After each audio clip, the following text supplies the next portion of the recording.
Hey everybody, it's Jason with Parallel Reality coming back with you today with an article from Fox News dated Halloween, actually, October 31st. It's the day I'm actually recording this video. You're not going to hear this for a little bit of time, though. But anyway, it says Bombshell report shows foreign charities dumped billions into U.S. political advocacy groups to erode democracy. It says 5 international foundations from UK, Denmark, and Switzerland target American nonprofits and advocacy organizations, report reveals.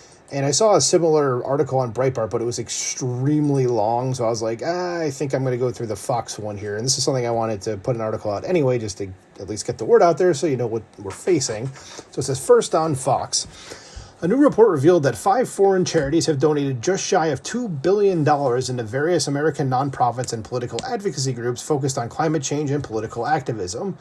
Americans for Public Trust released a detailed 31-page report with receipts tracking money from foreign charities to U.S. groups. It notes that while contributing directly to political candidates is not permitted under federal law, election-related activities like get-out and vote campaigns, some lobbying efforts, issue advertising, and other politically charged activities are in play for foreign dollars. There's not a question about where it's going and where it's coming from, Americans for Public Trust Executive Director Caitlin Sutherland told Fox News Digital. We know that it's foreign money coming into our U.S. policy fights, climate litigation, research, protests, lobbying, you name it.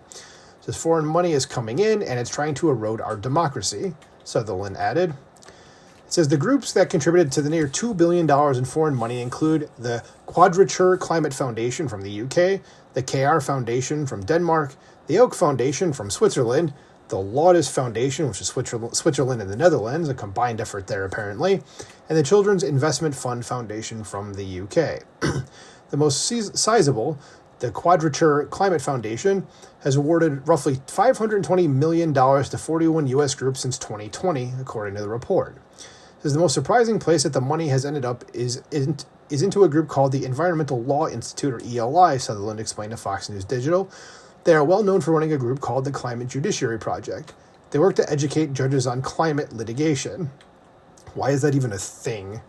Is where my brain is going. It says, so the fact that a group that is so-called educating judges on climate is the beneficiary of foreign money is a huge problem, Sutherland added. It says ELI received a grant of $650,000 from the Oak Foundation, based out of Switzerland, in separate grants since 2018.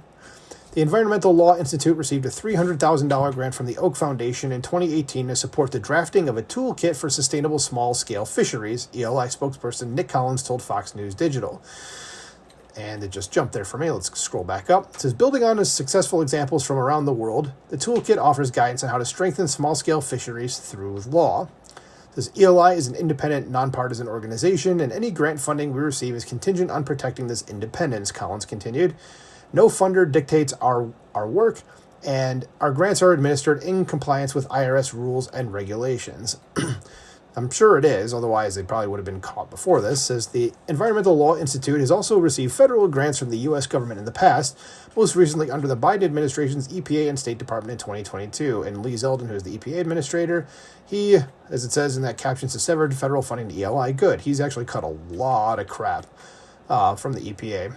It says, in August of this year, 23 state attorneys general sent a letter to EPA Administrator Lee Zeldin that called for the halting of federal funding. It says Zeldin and President Donald Trump EPA subsequently axed funding to ELI. So good. We were also able to trace that $1.6 million in foreign money has come from the Oak Foundation into a group called Community Change, Sutherland continued. They are the front group that has led the charge against Trump's crackdown on crime. So again, we're seeing where foreign money coming into protest litigation training is ending up.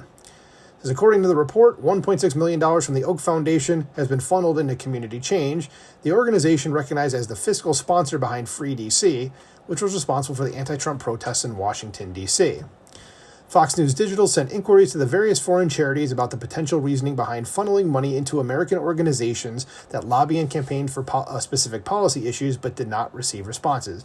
Of course not. You think they're really going to respond to Fox News? No. So Sutherland surmised that, based on the report, implementing an extreme European agenda into the U.S. is the most likely driving factor for the multi-billion-dollar grants and donations. I would say so too.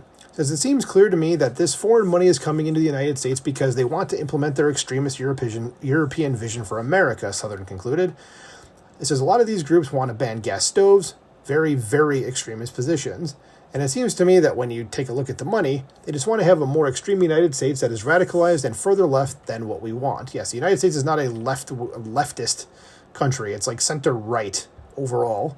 It says, Fox News Digital reached out to the Quadrature Climate Foundation, the KR Foundation, the Oak Foundation, the Laudis Foundation, the Children's Investment Fund Foundation, and Community Change, but did not receive responses by the time of publication. And I'm going to go ahead and say you probably never will get a response from them.